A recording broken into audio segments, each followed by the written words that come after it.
Delhi blast case બાદ ગુજરાતમાં પણ હાઈ એલર્ટ અપાયું છે, ત્યારે સુરત પોલીસ પણ શંકાસ્પદ ગતિવિધિઓ પર બાજ નજર રાખી રહી છે।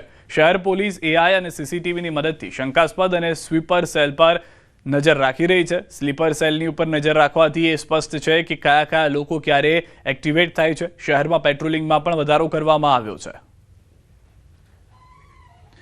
તો 1100 આરોપીઓના સ્કેચ સીસીટીવીમાં અપલોડ કરાયા છે। શહેરના 1600 કેમેરામાં એઆઈ ટેકનોલોજી હજીરા વિસ્તારમાં ખાસ નજર રખાઈ રહી છે। મરીન પોલીસ એઆઈ સીસીટીવીથી સર્વેલન્સની કામગીરી કરી રહી છે। અલગ અલગ ટીમો 24 કલાક રાખી રહી છે નજર।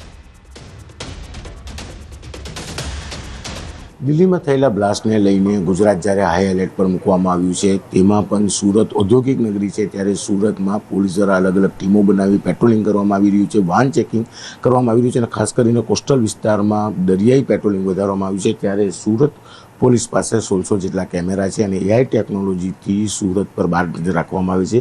સુરતના પોલીસ કમિશનર અનુપમસિંહ ગેહલોત આપણી સાથે છે, સીધા વાત કરીએ સર। એઆઈની મદદ લેવામાં આવી રહી છે, મેન્યુઅલી તો કામ થતું હતું પણ હવે ટેકનિકલની પણ મદદ લઈને ખાસ ચેકિંગ કરવામાં આવી રહ્યું છે। અમારે કેમેરાઓમાં એઆઈ ઘણા બધા કેમેરાઓમાં એઆઈ બેઝ કેમેરા છે, જેના માધ્યમથી અમે એક તો ફેસ રિકોગ્નિશનમાં સાથોસાથ કોઈ વસ્તુ એવા લાવારીસ કોઈ મૂકી ગયા હોય જો અમારે એક સસ્પેક્ટ તરીકે અમે લોકો જો એઆઈ કેમેરામાં રહે છે તો એના બી તુરંત આપણને જાણકારી થતી રહે છે। ભીડ ભાડ જેટલા બી લોકોનો વધુ ક્રાઉડિંગ થઈ રહ્યા છે આ વિસ્તારમાં બી એઆઈ કેમેરાઝ અમારા છે। તો આ કેમેરાના માધ્યમથી અમે લોકો અત્યારે જોઈએ છીએ કે ક્યાં કઈ પ્રકારના મૂવમેન્ટ થઈ રહ્યા છે। हमारा जो सस्पेक्ट तरीके कोई वस्तु या कोई वाहन या कोई व्यक्ति जो नज़र आता हो, जो हमारे पास जो लोगों करीब 1100 થી વધુ લોકો છે જેના અમે ફેસ ઓલરેડી જો કેમેરામાં નાખેલા છીએ, જો અમારા સસ્પેક્ટ છે એના મૂવમેન્ટ કંઈ થતી હોય તો આ આપણને જાણકારી થતી રહે છે। તો આ પ્રકાર જો અત્યારે દિલ્હી બ્લાસ્ટ થયા પછી વધુ આ જ એઆઈ બેઝ કેમેરા ઉપર સુરત શહેર પોલીસ ધ્યાન રાખી રહી છે। હજીરા ઔદ્યોગિક વિસ્તાર છે, દેશનું સૌથી મોટી ઔદ્યોગિક એકમો આવેલા છે, તો એને લઈને ખાસ हमारे हजीरा पे लगभग जो पूरा कोस्ट लाइन ऊपर जो है बहुत मोटी मोटी इंडस्ट्रीज है जो बहुत सेंसिटिव है जो है અને એના માટે જો हमारे जो टीम છે पुलिसना टीम हमारे 4 पुलिस તે વિસ્તારમાં આવે છે। તો આ વિસ્તારમાં જો हमारे एआई बेस्ड कैमराओं છે, बहुत ઘણી બધી જગ્યાએ જે વાયરલેસ બેઝડ કેમેરાઓ છે, આ ઇન્ડસ્ટ્રીઝના કેમેરાઓ છે, એના માધ્યમથી બી અમે લોકો થોડા સુપરવિઝન કરીએ છીએ। મેન્યુઅલ તો અમારું કામ ચાલુ છે, સાથોસાથ कैमराના માધ્યમથી બી કામગીરી ચાલુ છે।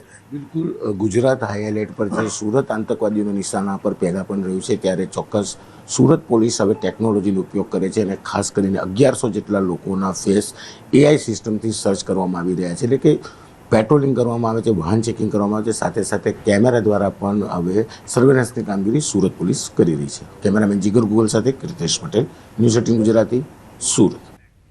સુરતથી સમાચાર। મહિલા આરએફઓ પર ફાયરિંગનો મામલો। આરએફઓના પતિનો કોર્ટમાં સરેન્ડરનો પ્રયાસ। કઠોર કોર્ટે સરેન્ડરની અરજી નકારી છે। હાલમાં કોર્ટ પરિસરમાં પોલીસે કરી હતી અટકાયત। કોર્ટના આદેશ બાદ કસ્ટડીમાં લઈ જવાયો છે। ઘટના બાદ ફરાર હતો નિકુંજ ગોસ્વામી। નિકુંજ ગોસ્વામી આરટીઓ ઇન્સ્પેક્ટર છે કે જે ફરાર હતો। કઠોર કોર્ટે હાલમાં આ સમગ્ર ઘટનાને લઈને જે માહિતી મેળવી હતી ને ત્યારબાદ અરજીને ફગાવી દીધી હતી। કોર્ટના આદેશ બાદ કસ્ટડીમાં પણ લઈ લેવામાં આવ્યો છે આરટીઓ ઇન્સ્પેક્ટરને। વધુ માહિતી ન્યૂઝ 18 સંવાદદાતા કીર્તેશ પાસે મેળવીશું। કીર્તેશ, જે એક હચમચાવનારી ઘટના ઘટી હતી, પુત્રી ગાડીમાં હતી, માતાએ તેની સામે ફાયરિંગ કર્યું ને આપઘાત કર્યો, આ તમામ ઘટના બાદ પોલીસની શું દલીલો હતી, શું પોલીસના વકીલ તરફથી કહેવામાં આવ્યું ને શું કોર્ટનો નિર્ણય છે? બિલકુલ, મહિલા આરએફઓ તરીકે કામ કરતી સોનલ સોલંકી પોતાની નોકરી ઉપર જ્યારે પોતાની દીકરી સાથે ગાડીમાં જઈ રહી હતી ત્યારે તેના પર ફાયરિંગની ઘટના બની હતી।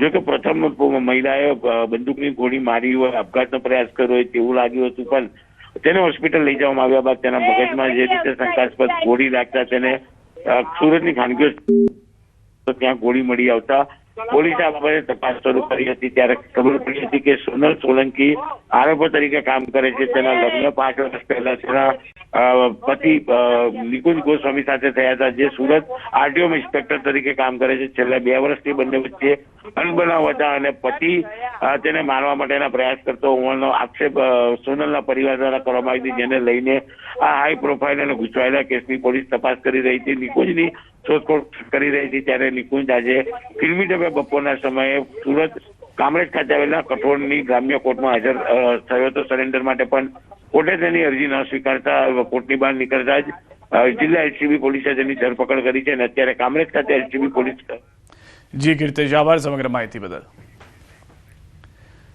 ગાંધીનગરમાં મુખ્યમંત્રીની અધ્યક્ષતામાં કેબિનેટ બેઠક યોજાઈ છે. પ્રવક્તા મંત્રી જીતુ વાઘાણીનું કેબિનેટ બેઠક બાદ નિવેદન. કમોસમી વરસાદમાં નુકસાન બાદ ખેડૂતોને બેઠો કરવાનું કામ સરકારે કર્યું. સરકાર ખેડૂતો માટે ઐતિહાસિક સહાય પેકેજ જાહેર કર્યું. ખૂબ ઝડપથી જીઆર કરવાની શરૂઆત કરી છે. ટેકાના ભાવે મગફળી ખરીદવાનું કામ પૂરજોશમાં. અત્યાર સુધી 14,000થી વધુ મેટ્રિક ટન મગફળીની ખરીદી થઈ. લગભગ 10,000 કરોડનું પેકેજની સાથે સાથે 15,000 કરોડની ખરીદી પણ રાજ્યની સરકારે એ MSP પ્રાઇસથી શરૂ કરી છે. અત્યાર સુધી 14,824 મેટ્રિક ટન મગફળી 6,392 ખેડૂતો પાસેથી લગભગ 108 કરોડ રૂપિયાની ખરીદી એ અમારા સેન્ટરો ઉપર અત્યાર સુધીનો જે મને આંકડો મળ્યો છે એ પ્રમાણે ખરીદી થઈ છે અને ખેડૂતોને SMS વગેરે જઈ રહ્યું છે.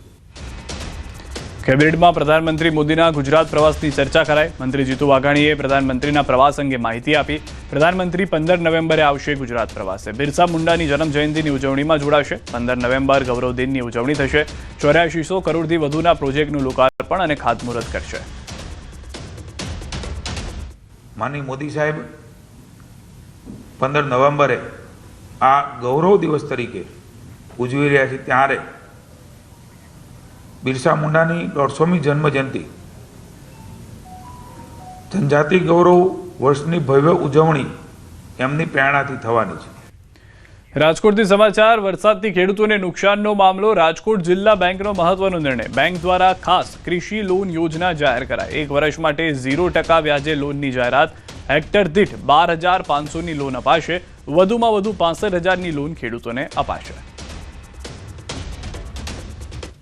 હેક્ટરે 12,500 અને વધુમાં વધુ 65,000 રૂપિયા સુધીની કૃષિ લોન 0%, 1 પણ રૂપિયો વ્યાજ લીધા વગર 1 વર્ષની મુદત માટે આપવાનો આજે બેંકે નિર્ણય કર્યો છે. એની જાહેરાત કરું છું. ઉત્તર પ્રદેશના સીએમ યોગી એસઓયુની મુલાકાતે. વડોદરાથી એસઓયુ જવા રવાના થયા. CM Yogi by road Kevadia જવા રવાના થયા છે. સીએમ યોગીની મુલાકાતને પગલે સુરક્ષામાં વધારો. રોડ પર ગોઠવાયો છે ચાપતો બંદોબસ્ત. આપ હાલમાં દ્રશ્યોમાં પણ જોઈ રહ્યા છો. યોગી આદિત્યનાથ આવી પહોંચ્યા અને ત્યારબાદ મુખ્યમંત્રી સીધા જ બાય રોડ કેવડિયા જવા માટે રવાના થયા હતા. સુરક્ષામાં કોઈ ચૂક ન રહી જાય તેનું પણ પૂરેપૂરું ધ્યાન રાખવામાં આવી રહ્યું છે. અરવલ્લીથી સમાચાર. મેઘરજમાં ફૂડ વિભાગની કાર્યવાહી. જોધપુર સ્વીટ માર્ટને 50,000નો દંડ. ફરસાણમાં સિન્થેટિક કલર મળતા કાર્યવાહી. નિવાસી અધિક કલેક્ટરે ફટકાર્યો દંડ. લેબ ટેસ્ટમાં સેમ્પલ સબસ્ટાન્ડર્ડ જાહેર થયા હોવાની જાણકારી મળી રહી છે.